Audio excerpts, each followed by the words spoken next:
Hey, hello everyone. Thank you for joining us for another weekly live stream. Appreciate you being here. This one, what I wanted to do was take a look at silver.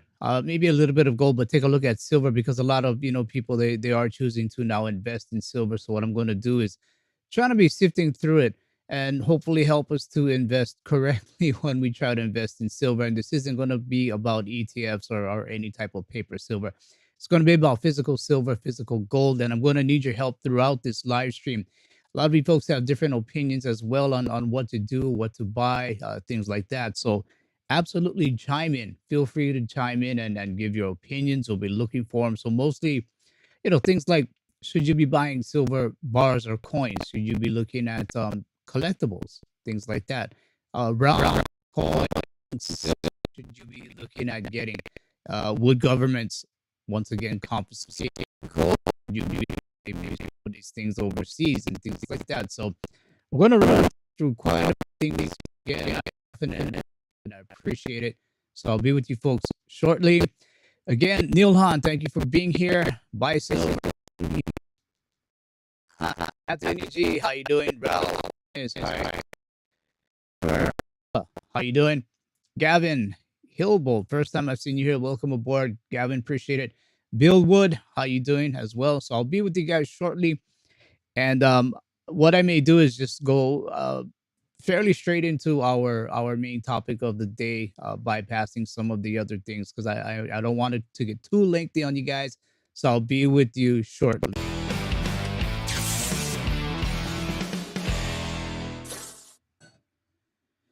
Hello again, everyone. Welcome to another edition of Silver Bullion Television, SBTV. This is our weekly live stream. Thank you once again for joining us. I appreciate you all being here. As mentioned before, we're going to be trying to zip along through this because there may be quite a bit of info. So we and I do want to get your input. So we'll try and get through it. Having said that, you can always find us on social media. For one thing, our website silverbullion.com.sg. We are a bullion dealer. Yes, we do buy and sell things like silver, gold, platinum, palladium, but we also do storage and we do specialize in systemic wealth protection. So, as I always say, if a lot of you guys, I mean, I know a lot of you know what's going on out there.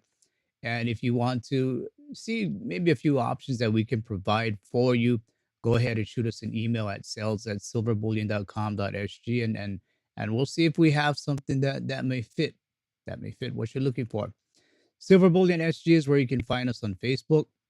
Silver Bullion PL for Private Limited is where you can find us on Twitter. Instagram at Silver Bullion SG. Audio only versions bit.ly or bit.ly/SBTV iTunes or SBTV Spotify. And Crisis Tracker, if you have that Telegram app, go ahead and search one word, Crisis Tracker.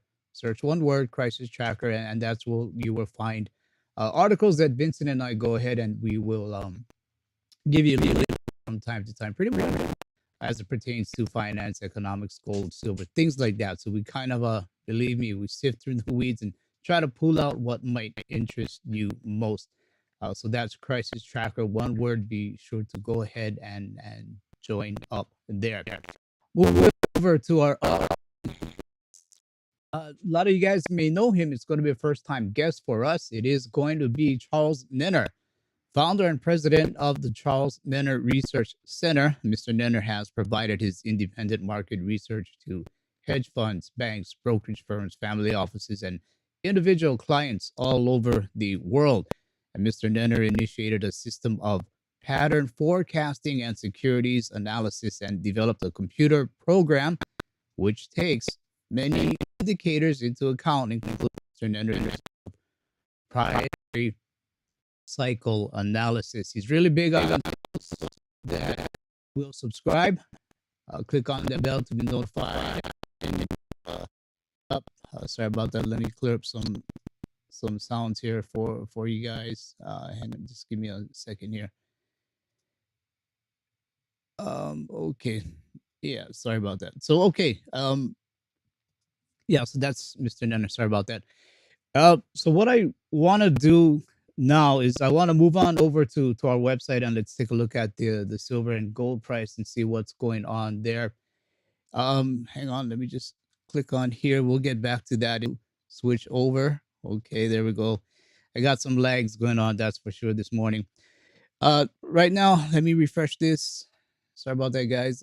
Silver 2180. So silver's gone down a bit. Gold has gone up a little bit, 1873. So once again, silver taking a hit down in the morning here in Asia. Silver to gold ratio, we're at 85.9. So that ratio is once again climbing. And this is one indicator for you to consider when you are, trying to decide between buying gold and silver. These are some of the products that we have that you can buy here. Some of you may have seen a video of our shop that we posted here at Millennial Walk over in Singapore. And just want to check the 1,000 ounce LBMA bars. There is one bar you can walk in and pick up. Be sure to bring a trolley. It is heavy. And there are 452 bars in the vault, which you can go ahead and buy and own. You own it. And if you'd like to do that, you will have to sign up as a silver bullion user. Choose between one of these 6 accounts: personal join, this retirement account, account. You basically would just need some form of have one, and just fill out a basic application that need. And for references, good in YouTube, SBTV, that helps us out quite a bit. I would ask people to tick this box here to receive customer notifications. Okay, so yeah, I'm getting feedback. The audio is okay on this end. Okay. Anyway, yeah, it's good if you can click on notifications. What that basically means is, if you have an email from us, you'll just get an email saying that your inbox from Silver Bullion. There's nothing put out in the email body itself. So I'm getting my terrible. Let me see what's going on here.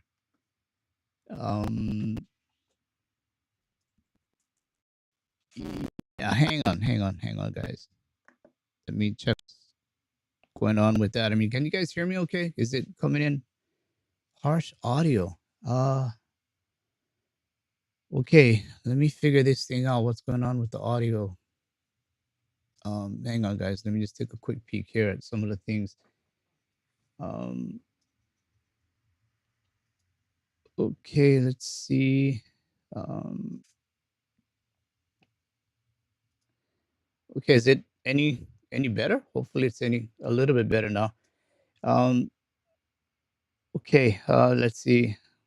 Unplug the mic and plug it back in. Yeah, I loose audio. You mean what? It's chopping in and out here? Okay, this is odd. This doesn't really happen that often. Hang on, guys. Let me check what it is. Okay, how about now? Is it a little bit better?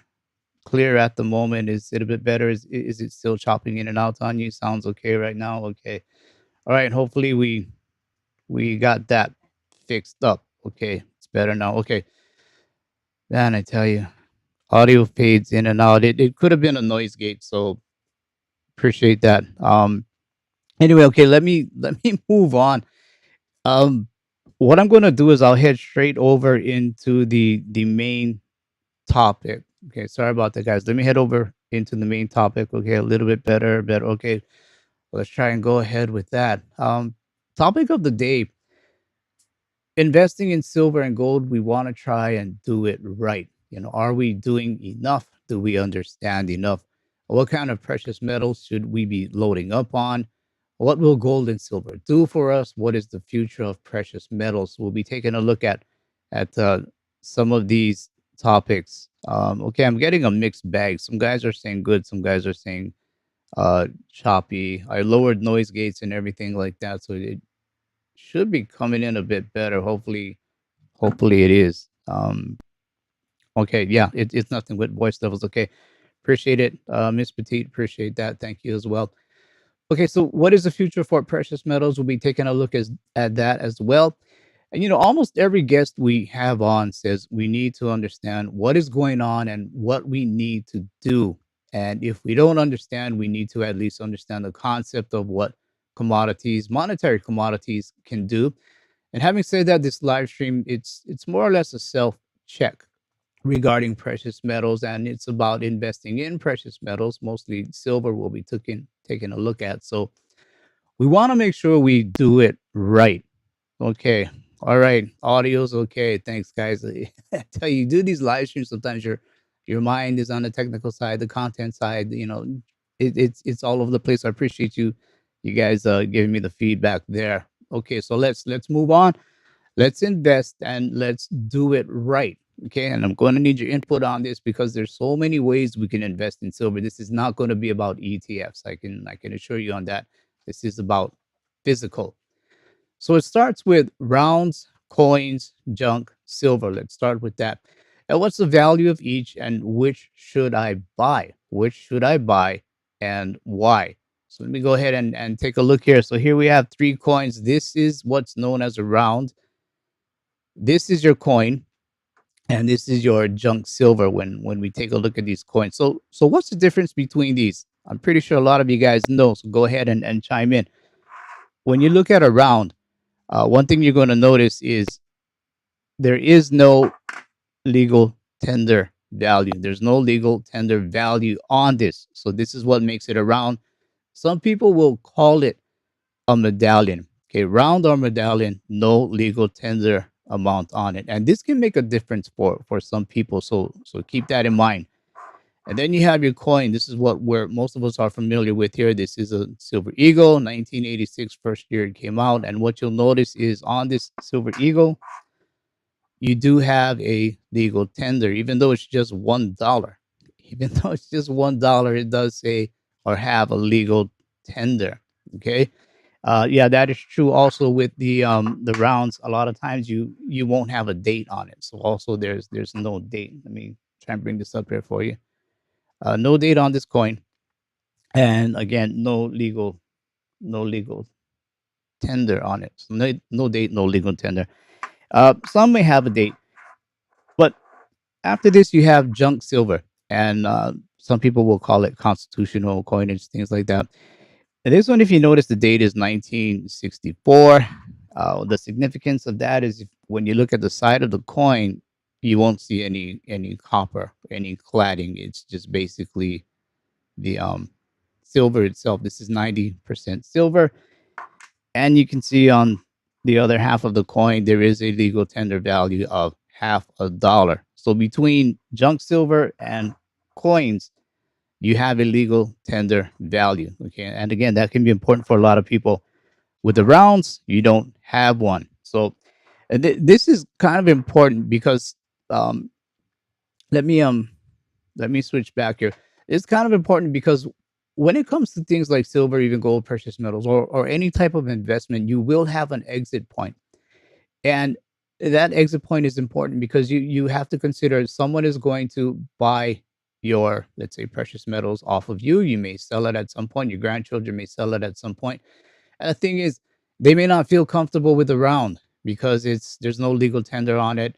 A round can be made from any mint, actually. Anybody who wants to go ahead and make some type of a silver piece can go ahead and make a round. They can go ahead and make a medallion. So a lot of people, they may feel that they'd rather have a government issued coin, mainly because they may feel that the quality is better. They may trust it a bit more. So between these three, rounds, coins, and junk silver, I would say the better ones to invest in, even though it may not be price wise, would be the bullion coins, which we showed you there with the silver eagle, and again the junk silver. And I know junk silver may be the highest of the premiums, but the reason why I say junk silver is because when it gets to that point where things really go bad and all confidence in money is lost, I do believe junk silver is going to be the first coinage that people will consider to be money, that they will remember as being money. And that's because a lot of us, let me get back there, a lot of us actually use this coin. We carry this coin in our pocket. We transacted with it.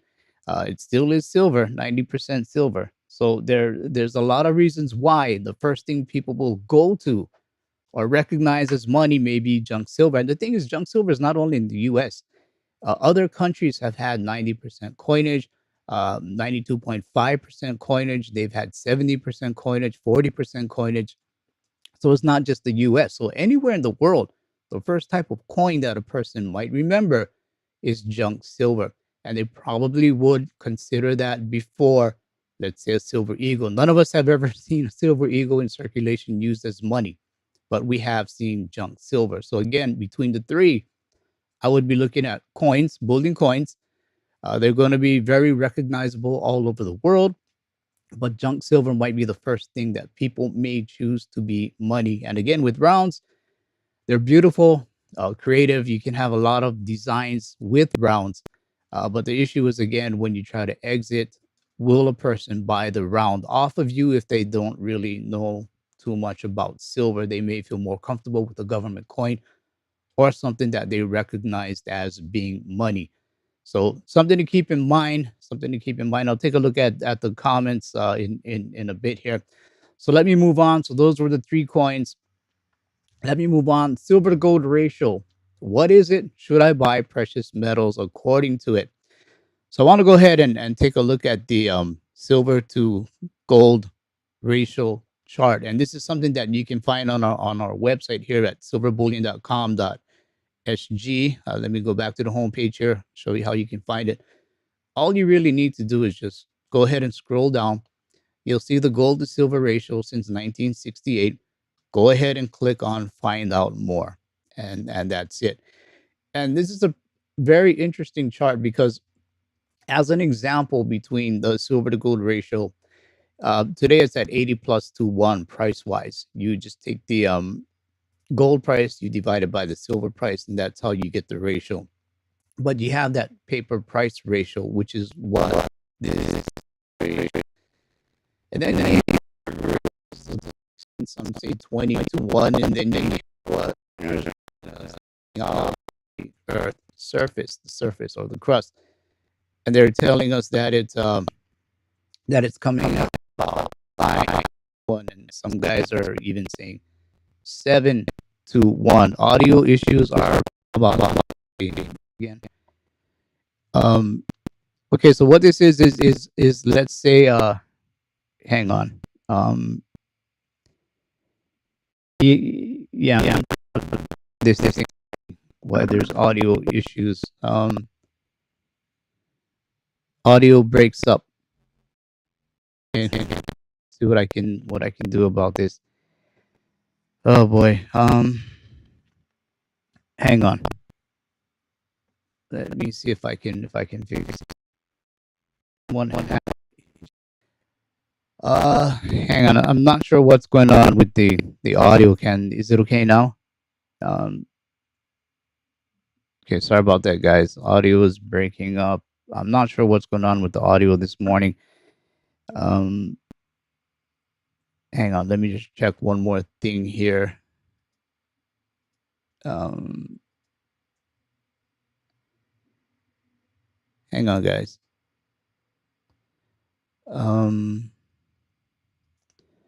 Yeah, okay. How about now? Is it any better? Audio any better for you guys? Is it coming out any better? Vincent, what are you hearing? Okay now. Okay. Let's just go ahead. So with the silver to gold ratio, what some people do is they use it as a guide to go ahead and figure out if it's a time to buy silver or if it's a time to buy gold.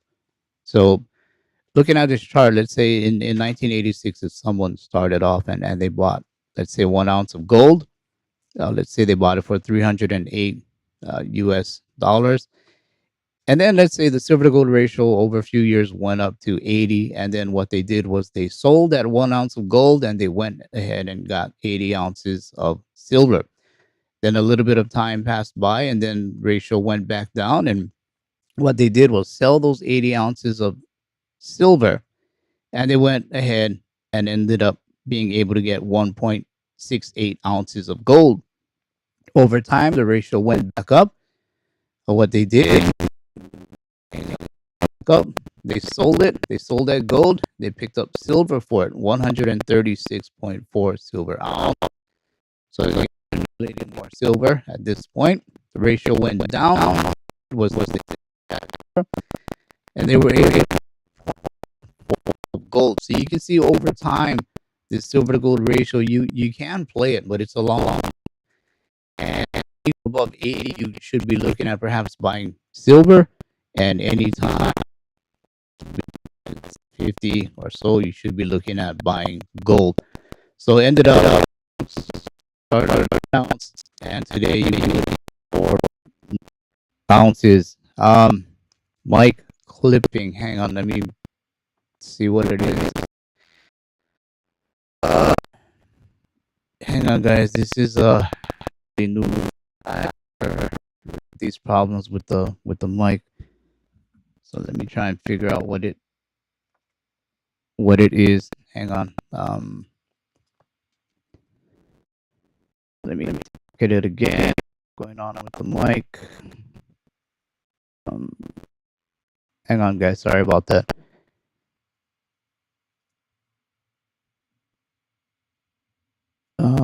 Let me push this down just a little bit more.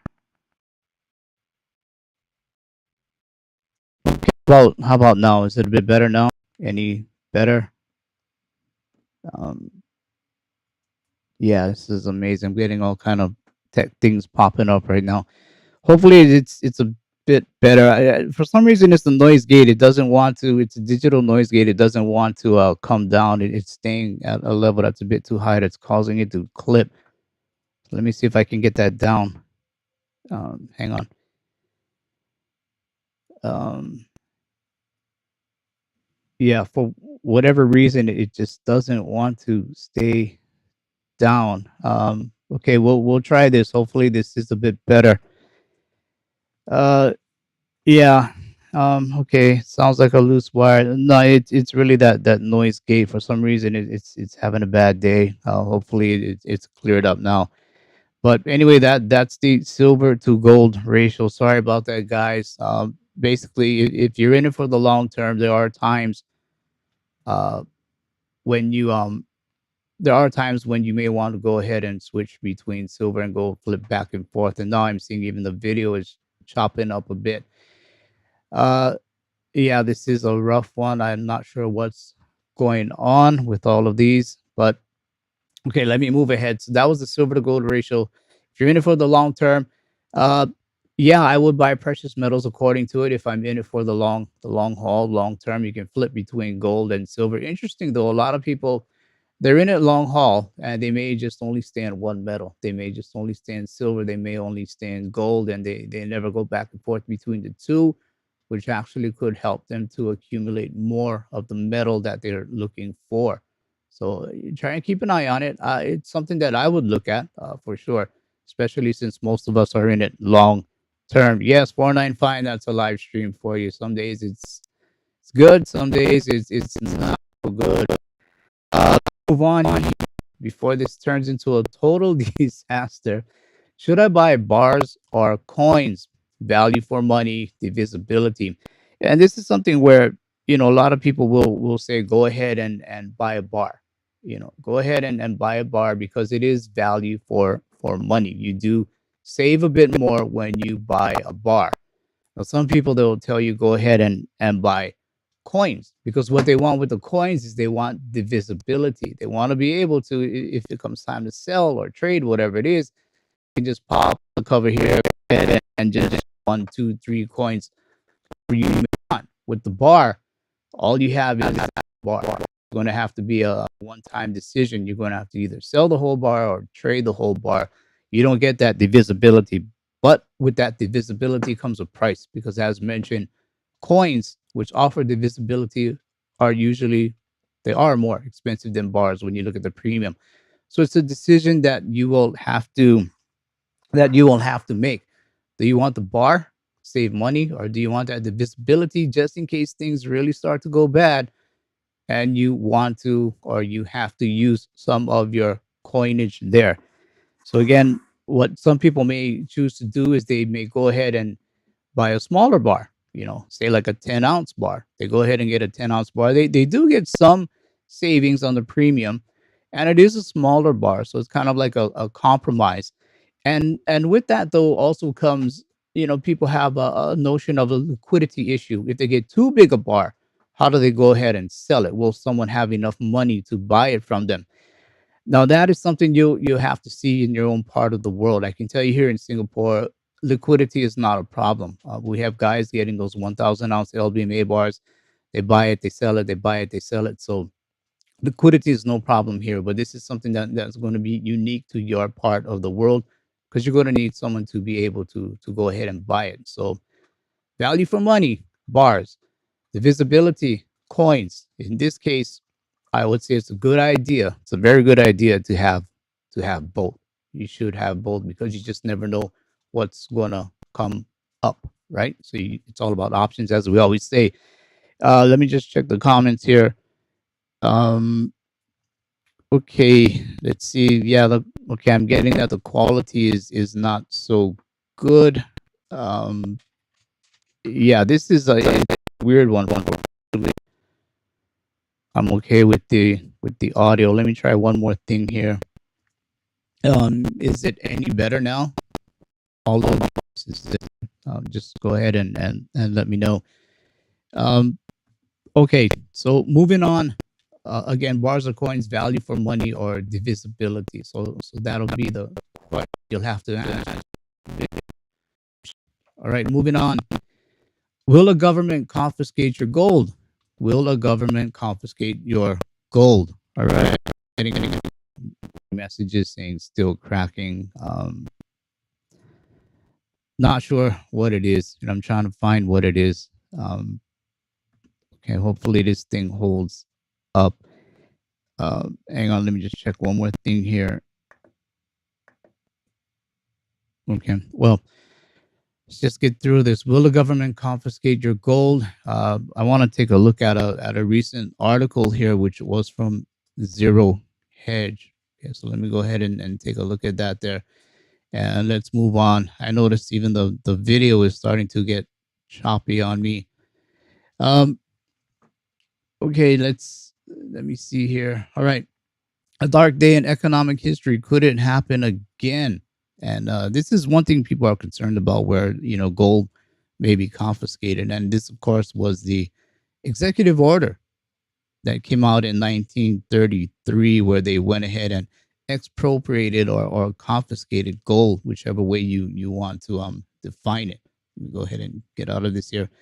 So on April 5th, 1933, President Franklin D. Roosevelt issued Executive Order 6102. It was the beginning of the end of or for the gold standard. And many people refer to Executive Order 6102 as a gold confiscation order, but confiscation is probably not the best word for what happened in practice. In effect, the executive order criminalized owning gold, and people caught with more than small amounts of gold could face a fine of $10,000 or 10 years in prison for hoarding the yellow metal. And the order required private citizens, partnerships, associations, and corporations to turn in all but small amounts of gold to the Federal Reserve at an exchange of 20.67 per ounce. Effectively, it nationalized gold. But in practice, this did not lead to gold confiscation in a true sense of the word. So Americans turned in gold to the government, but they did so voluntarily as an act of patriotism. Now, basically, a lot of people fear that this may happen again, where a government may confiscate gold. Which government, though? Which government might take your gold? Well, the U.S. has a history of it. I think even the U.K., I think even Australia has a history of it. Um, Basically, I would look at any country that's in some serious debt right now, that may be looking to up their gold reserves because of the new monetary system that's about to unfold. I do think countries will be looking to get gold. Other countries, they've been reasonably fiscally handling things well. Uh, they would not be looking to confiscate gold, but I would be concerned if I were in the U.S. right now. To be honest, there's a history of it. Should I be a good patriot if they come calling? Well, let me let me show you one thing about that. Should I be a good patriot? Remember this guy here, silver certificates. Well, this is when we had sound money. And on the bottom, you see $1 in silver payable to the bearer on demand. And what that means is this: when you turned in that $1 to get your silver, you had some 371.25 grains of silver. That's what you got. So when you turned in that dollar, you got this. So you had real silver. So that's when we had a good government who gave us sound money. So when you have that question that's going to come up to you, or that calling, should I be a good patriot? Well, there should be a good government. There should be a good government giving me sound money. Otherwise, I just may hang on to my sound money, my real money. So again, a personal choice.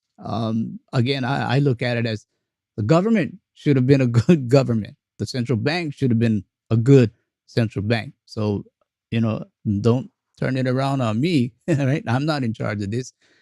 And then you have storing offshore, which is why we do have quite a bit of people who do store offshore. I can tell you here, even in Singapore, quite a few countries from the West do store here in Singapore because they do realize that there may be a time, a good chance, where governments overreach again, especially governments in the West, because of all the debt and money printing and things like that. So they choose to hold some things out of reach. And there's nothing wrong with that. There's nothing illegal with that. They are perfectly within their rights to do so. And when you do that, there is also the complexity of jurisdiction, because you want to be in a place that is fiscally, monetarily sound. They are financially responsible. And again, Singapore is definitely one of those places. Government really has no need, no need, no want, no desire to go ahead and take what the people have. The government has been a good government, where other countries, the government hasn't been so good, so responsible. So really, there is, I would say, a very comfortable level of safety here in Singapore. And again, when it comes to jurisdiction, you want to make sure that, you know, although you may be storing in Singapore or in a different country, you want to make sure that you don't have multi-jurisdictional exposure. And what I mean by that is, you know, if you're storing with a company, let's say in Singapore, but that company also has storage facilities in the US, in the UK, well, in a sense, you're going to be exposed to those countries now as well. So you don't want that multi-jurisdictional exposure. You just want one jurisdiction. And if you are thinking about storing offshore, go ahead and shoot us an email, sales@silverbullion.com.sg. And again, we'll see what we can do for you. Or even if you have questions, just go ahead and ask us, and we'll tell you why people store offshore, and what we can do to help limit exposure. So let me take a look at some comments here. Yeah, silver shot is the cheapest way to buy silver. 495. Absolutely, absolutely there. Correct there. Let me move on a bit again. There's your silver shot. Okay, so let me move on. Silver gold for barter. How would I use it for barter? How will people know what it is? How will I know if it's real, and what kinds of tests can I do? And this is going to be important, because this is one of the you know, people always say, how do I know it's real, and things like that. Well, let's hit these questions one by one. How would I use it for barter? Well, that's pretty straightforward. If you find someone who's willing to sell something that they have in silver or gold, and you have silver or gold, you can go ahead and just exchange it with them. Let me give you a few examples here. What you could do is, hang on, let me give you a few examples. So what you could do, let's say for barter. Well, thing is, if you have, let's say, this big 1 kilo bar, okay, the issue is the person you are going to barter with may not have change, and you may end up wasting some of that silver, which is something that you don't want to do. So what do? You may have something smaller. So again, maybe that 10 ounce. Okay, so you had a little bit of value for money, and hopefully, you know, when it comes to getting change, so to speak, you'll be able to get a better deal on whatever it is you're looking for. You may not have to waste so much. And then you have people who will go ahead and use straight up bullion. It's 1 ounce, so it's a bit better. It may be closer to that barter deal that you're trying to do. And if you notice here, I'm getting smaller and smaller, and that's because the person you might be bartering with does not have change. And again, you don't want to waste it. Or you may even go down a bit further. In this case, go down a bit further. In this case, I'm at a 5 gram coin.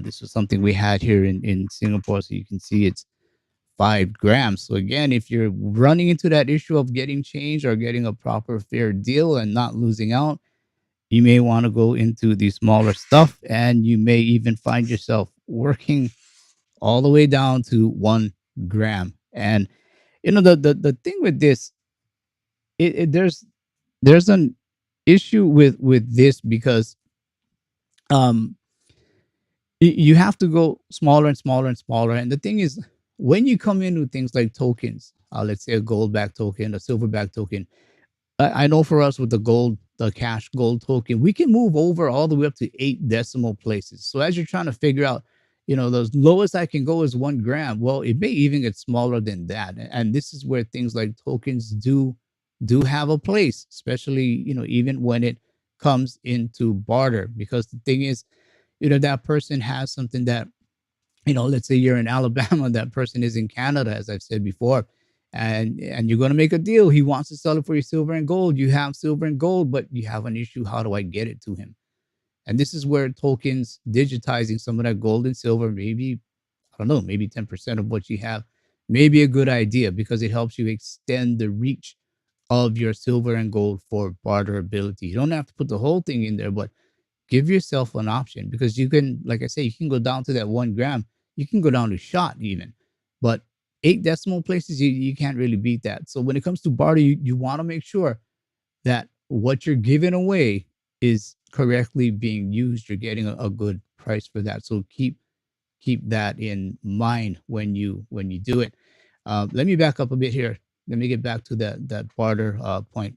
Hang on. Okay, so that's how you would use it for barter. You would have to be within arm's reach. If you're not within arm's reach, you're going to have to go ahead and probably digitize some of those things. How will people know what it is? And that's the reason why I said you may want to consider you may want to consider going to the older types of silver, like the junk silver, because people will recognize this as money first. Okay, so you may want to consider that. The other ways they're going to recognize it is they're going to have to test it. So what kinds of tests can they do? Well, obviously the first test is you would like a scale. You would like to be able to weigh out that silver and gold.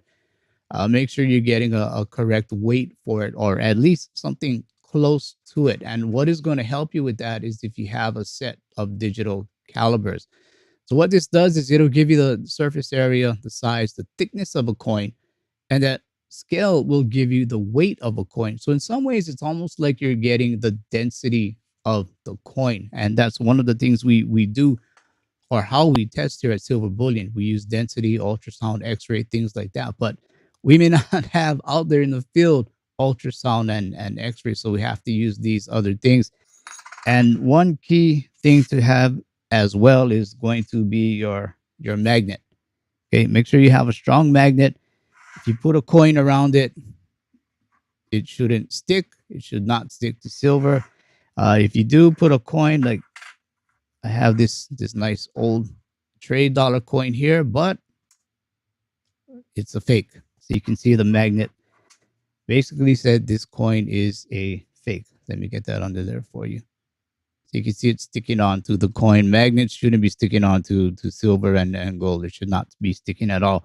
But there is some attraction, a minor attraction, where you could actually slide it on a bar, and it won't stick, but there will be some type of friction between the two that'll kind of hold it hold it together, but it should not stick. So if you have a silver coin that is sticking to a magnet, that coin is not silver. Go ahead and test it with calibers. You want to make sure that you're getting the right surface area for it, combined with the weight, because a certain amount of silver is going to weigh a certain amount. So you need to get the size and the weight, and you want to check also with a magnet to make sure. If you do those three things, I think generally you're going to be okay. So when it comes time, you want to make sure again you have a way to test it out. Some guys will say just put ice on the coin, the ice should melt immediately. As Mr. Nguyen is saying, N52 magnets, the neodymium magnets are strong. Let's see what else is out there. Uh, yeah, let me throw this in there. The the interview with Dan Collins. I tell you what, Dan has a lot of good things to say. Follow him or go ahead and check out that past interview that we had with Dan. Um, I seen that. I mean, I'll just say the views were kind of low, and it's a bit of shame because Dan gave out some really really great info that you probably won't hear from other guys. So if you can, go ahead and take a look at that interview. So again, you're going to need to test things out. You're going to need to know it's real. You can buy testing devices if you feel that's what you need to do. But if not, at least have a scale, some digital calibers, and a magnet, and that'll help you out there. Right. So let me move on to the collectibles, graded coins, and bullion. Now, I don't have any graded coins. I do have bullion, and I do have a collectible, and I'm going to give you an example of this Aries coin. So the thing is, which is better to buy? Which is better to buy? And am I wasting money with collectibles? And I'll be the first guy to tell you, I used to think people who are buying collectibles, they're wasting their money, paying over $100 or so for an ounce of silver, or maybe 2 ounces of silver. I used to think these guys are definitely wasting their money. And another thing, if your bullion is tarnished or dinged up a bit, don't worry about that.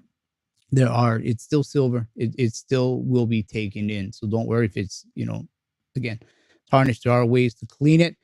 If it's dinged up, there are things that a dealer can do with it. So don't worry about it. But I want to show you one thing with these collectible coins, because again, as I said, I used to really laugh at it. Hang on, let me just get to the website here.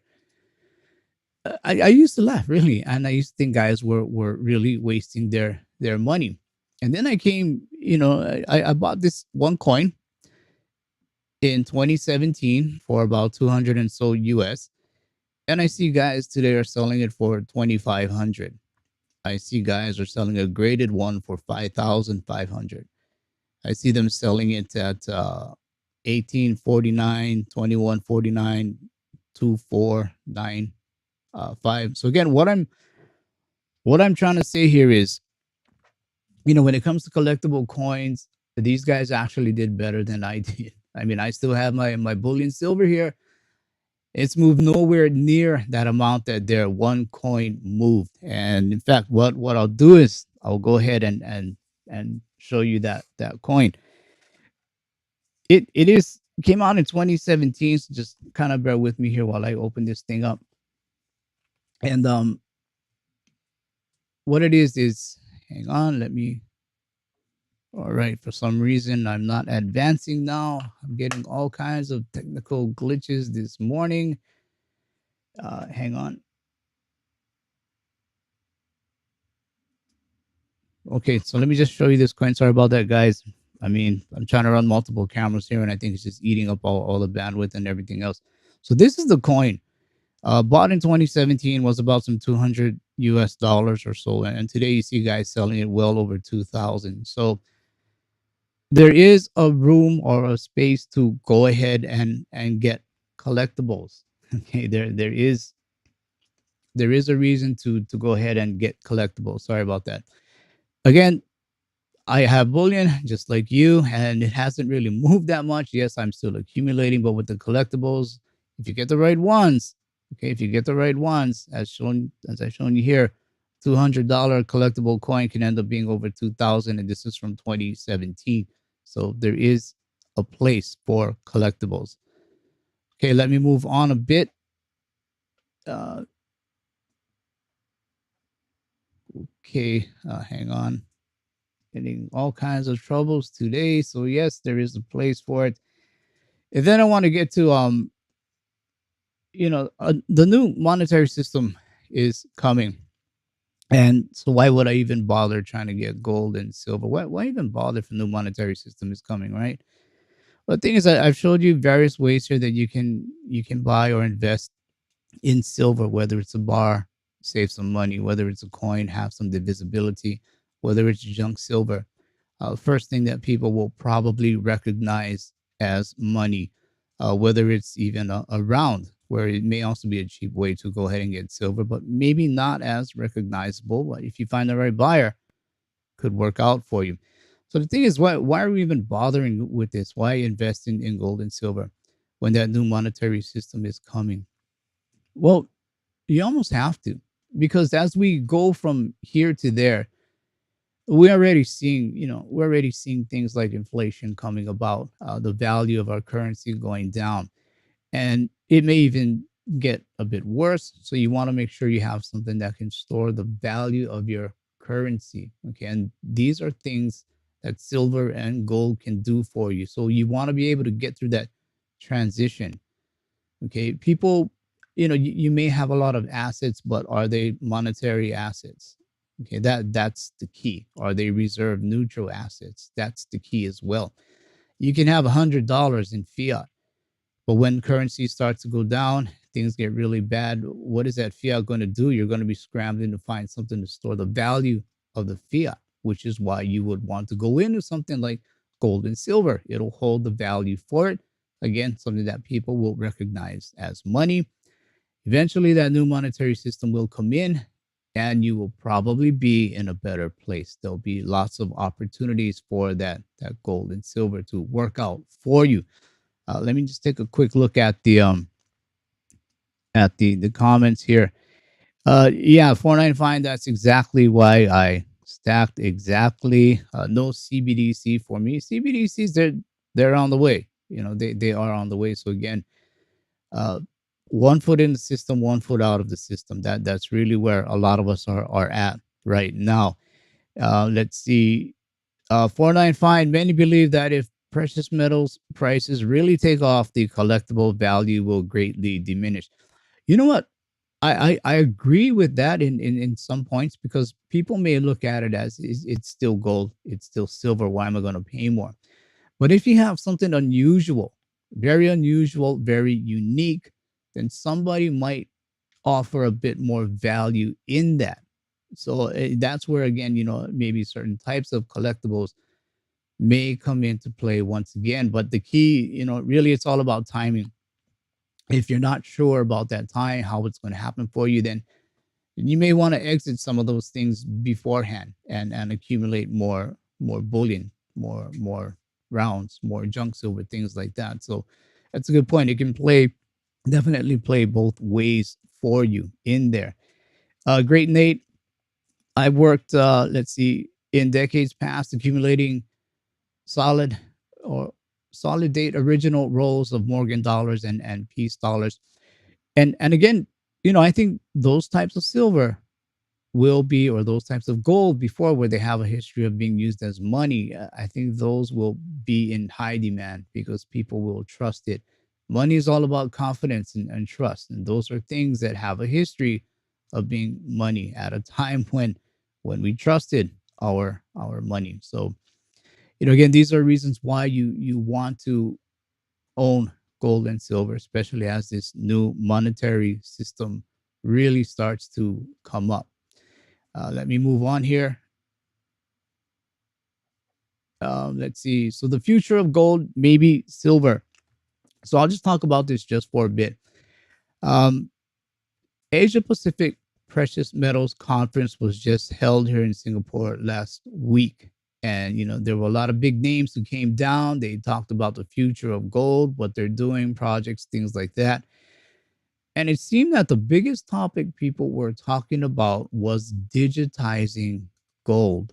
They were talking about digitizing gold almost across the board. Almost across the board, these big names.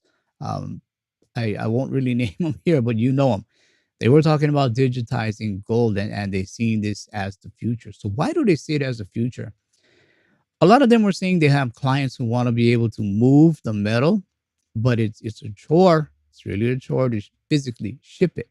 Okay, so they were looking at, are there ways that we could have gold in this country, that country, another country, and so forth, in case if I want to move, I can redeem that physical gold from a different country. And this is where it's headed to. These are what let's say these are things that the wealthy want. They're looking at these things. But at the same time, I gave you an example of why average Joe may want it as well when it comes to barterability. You may need to send your gold to another place, another country, perhaps. So I want to just show you again something we've worked on here, which is the cash gold token. Excuse me, sorry about that. Gold for the 21st century. And again, this is exactly what they were talking about. Gold's role in the future, and what a lot of people are intrigued with, and what they were asking for. It's already here. Where I've showed you folks this before. I do have a micro sharing cash, so I just want to disclose that.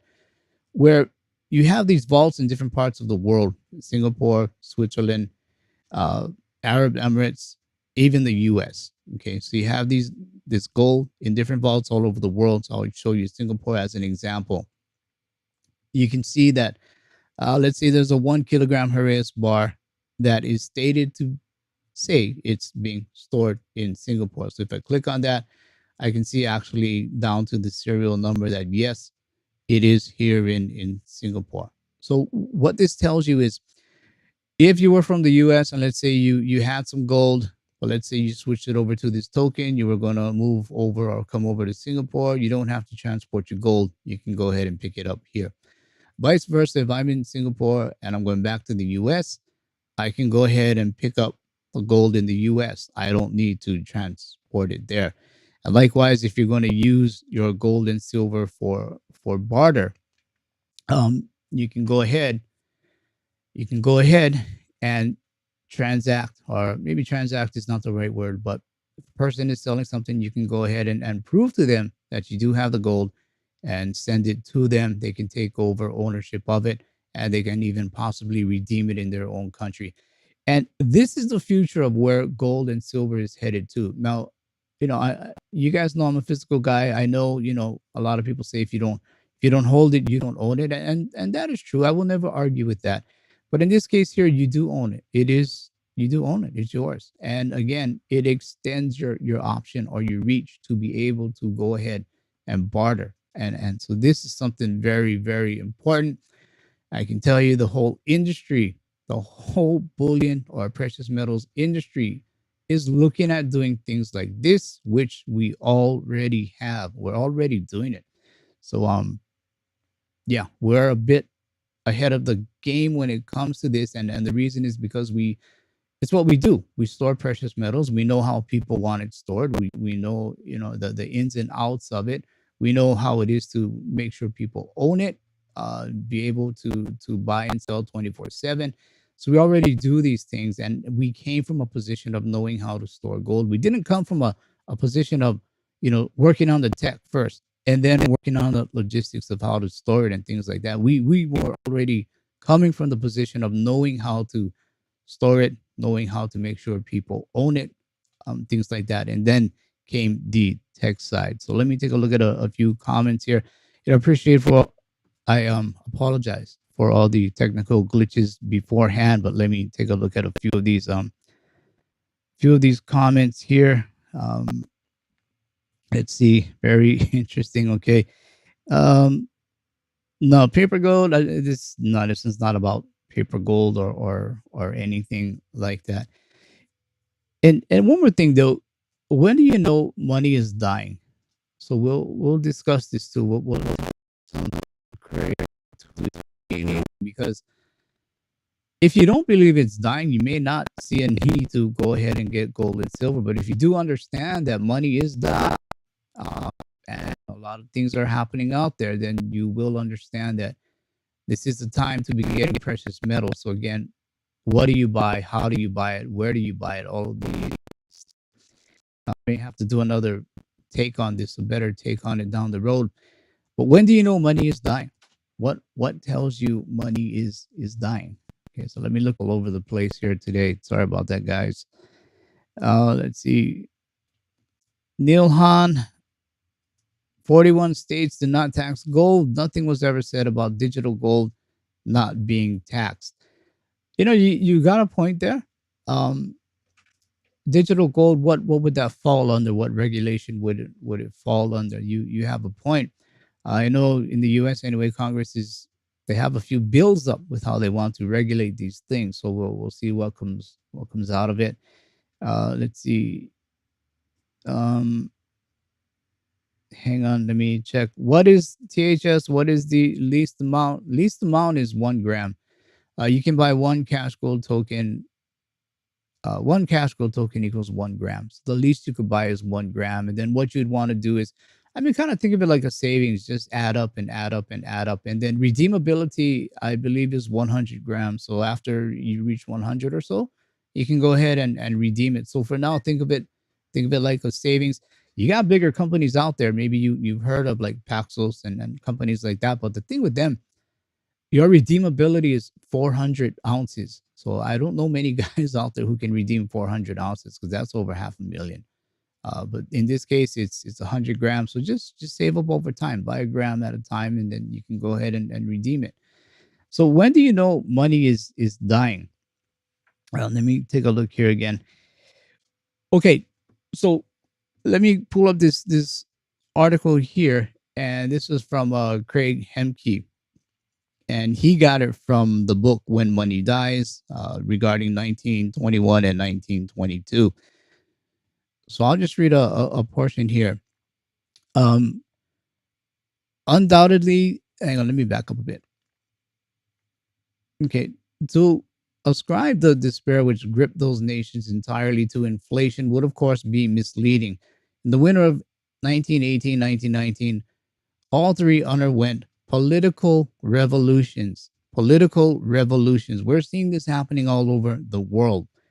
Following the deprivations of wartime and crushing military defeat, so that conditions were fundamentally unfavorable to any revival of national spirit not rooted in revenge, and would have remained so even had the peace treaties permitted those losers to struggle, however gradually, to their economic feet.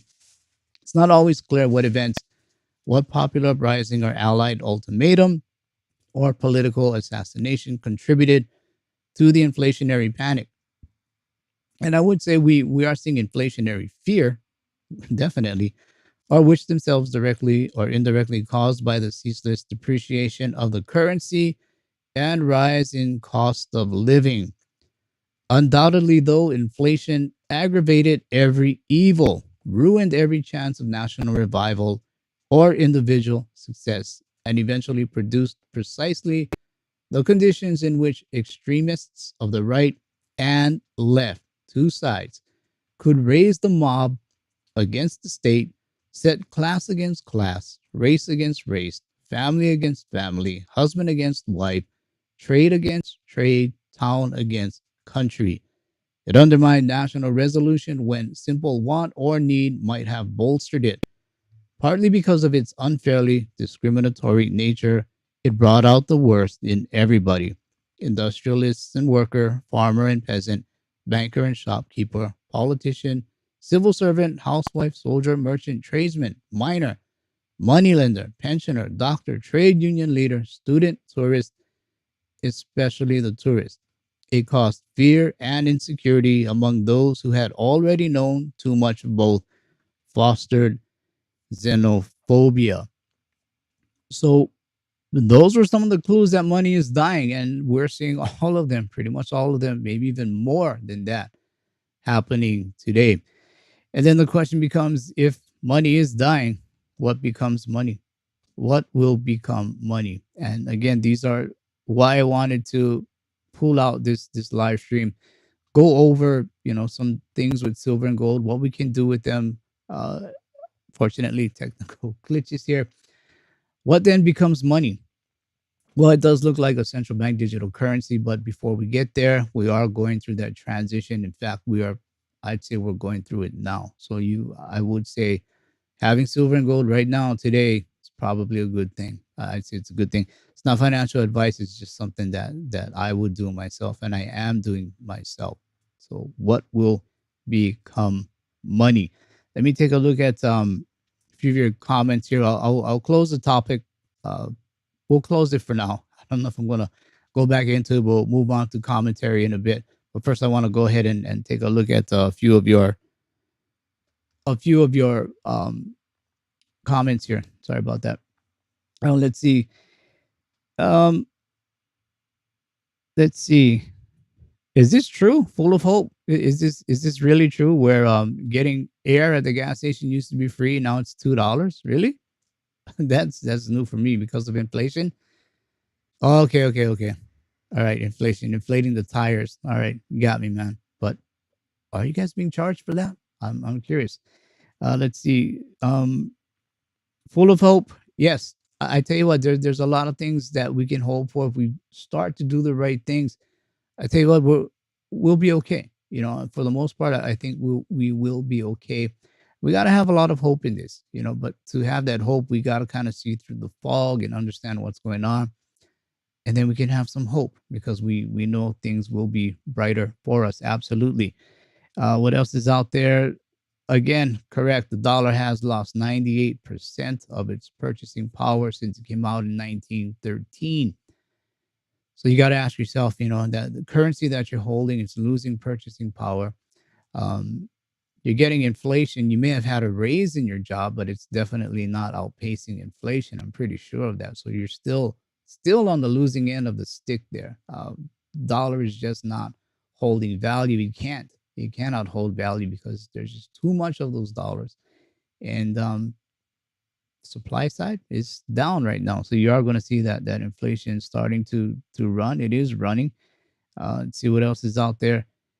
Um, let's see. So I'm just flipping through the comments here. Um, this is a good question here. I'm not sure if I could even answer it, but where would be a good place to live when things happen? Which countries have low debt and more equality among people? Do you plan to move out of the country somewhere when it gets closer to that moment? I mean, that's a good question because I'd say most people I know, they aren't planning on leaving. They're going to stay there. They're going to try and correct things. I guess that's the word I'll use. They're going to try and make things right, stand up for things, correct things, and then you have a portion that they will leave. They will maybe say enough is enough, and they just want to settle down without all of the riffraff going on. And for that, I'd have to say you may want to look at places in Asia, simply because when we look at things, power is moving from west to east. So it's the east that's going to be a bit more settled. Um, I know some of you may be thinking freedoms.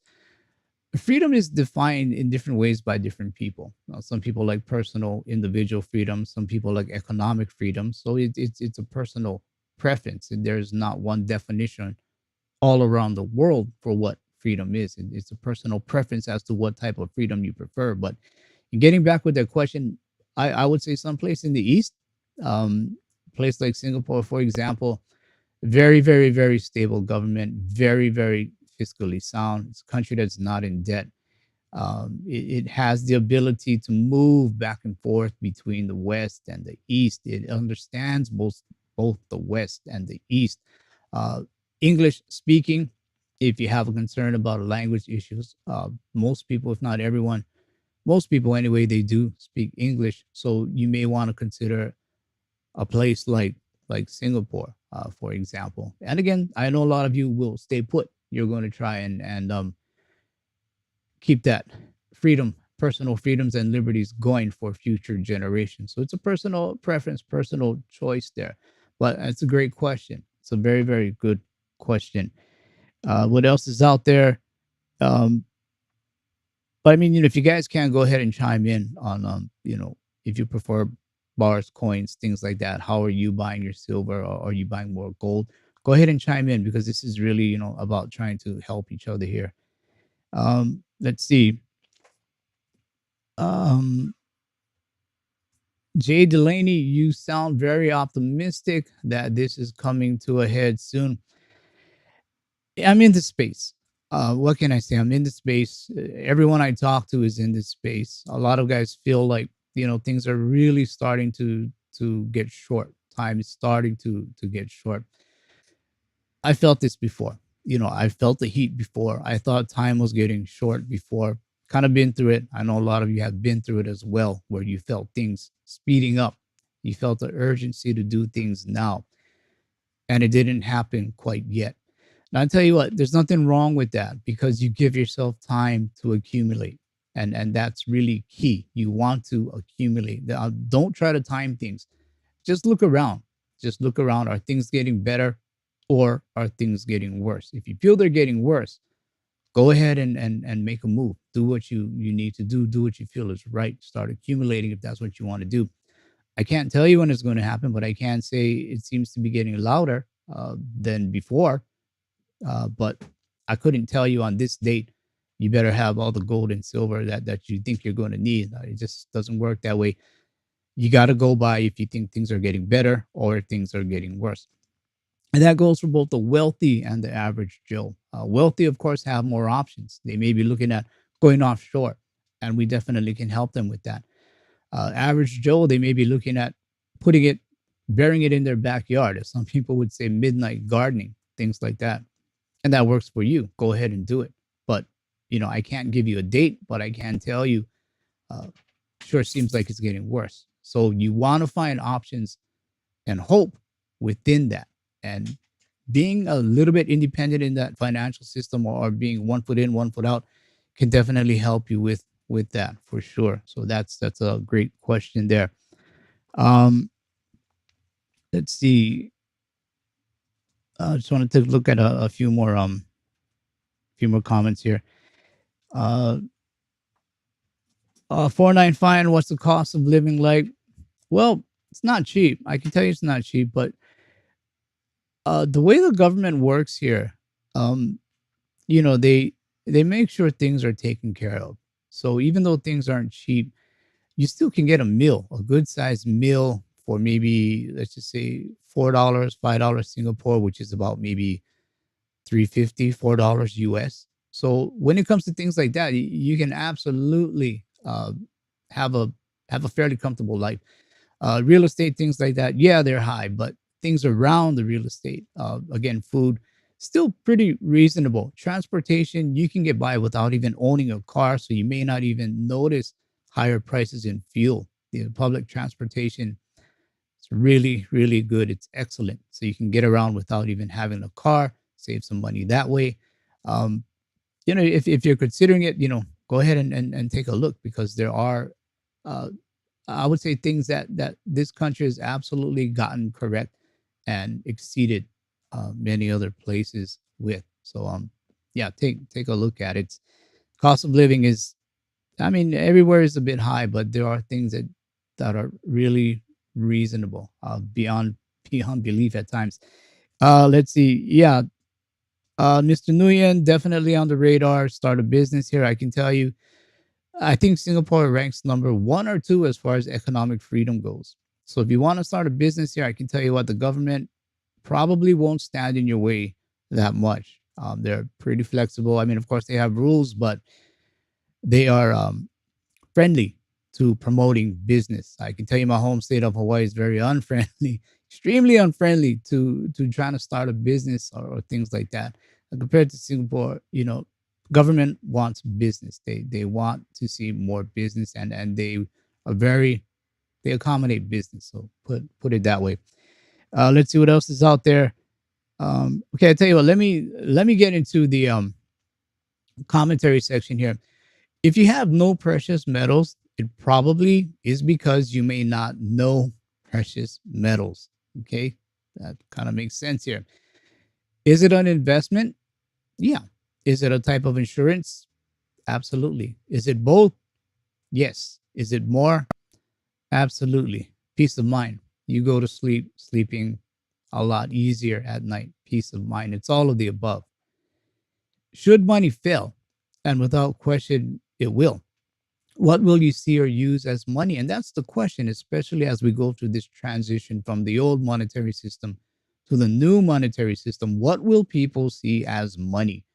Will it be Bitcoin? Will it be junk silver? Will it be bullion? And if it is bullion, how can you uh, how can you send it to someone for whatever it is that you want to buy?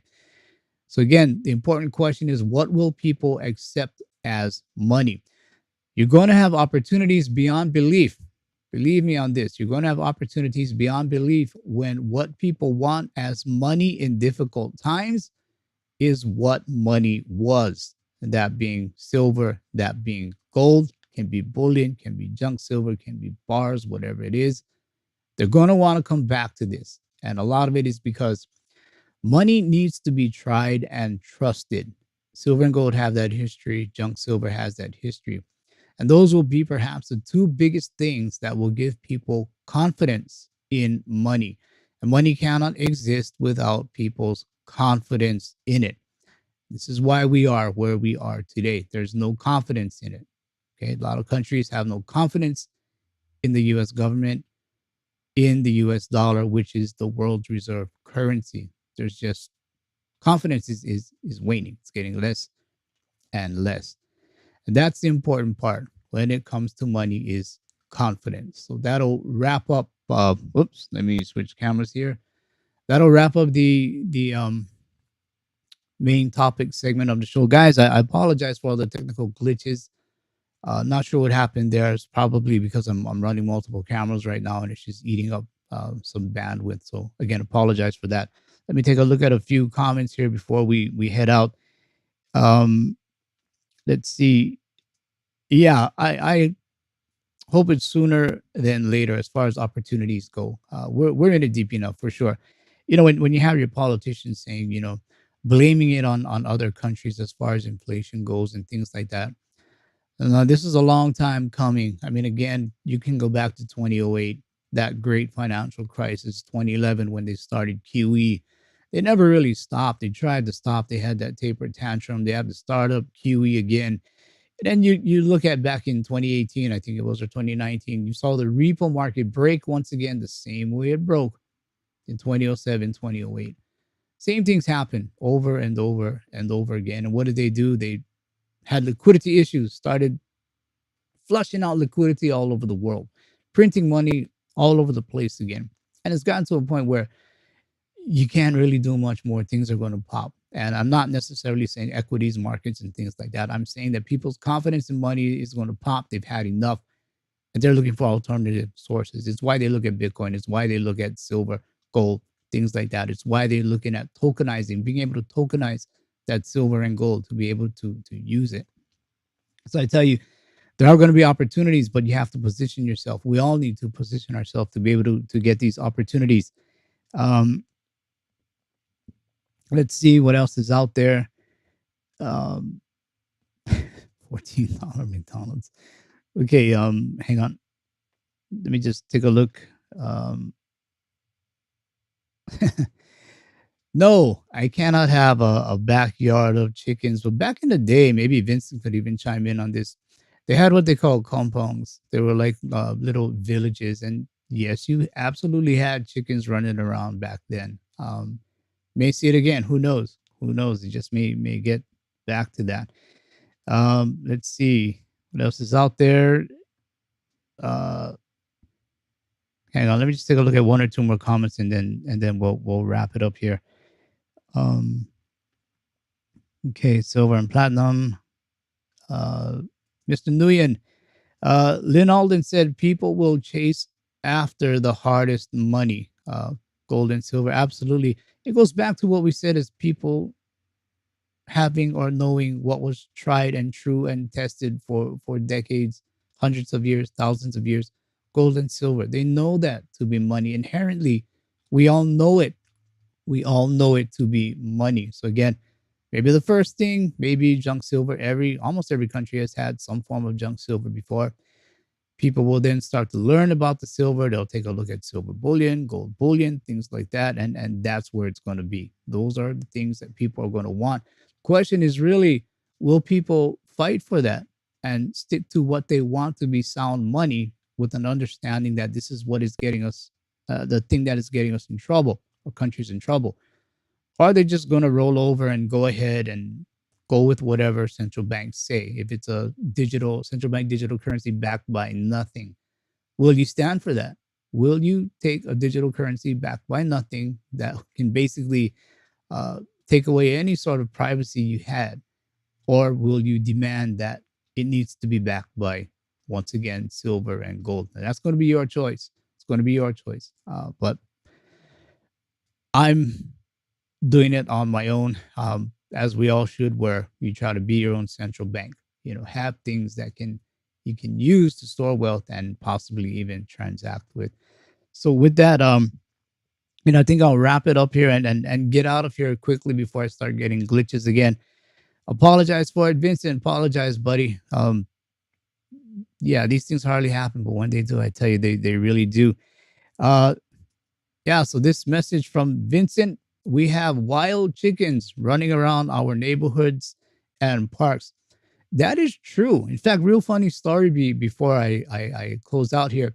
Uh, I had to take a taxi ride home the other day, and I saw chickens and roosters outside the police station. They were just, pecking in the grass, looking for, whatever it is they look for. But a whole bunch of them outside of the police station.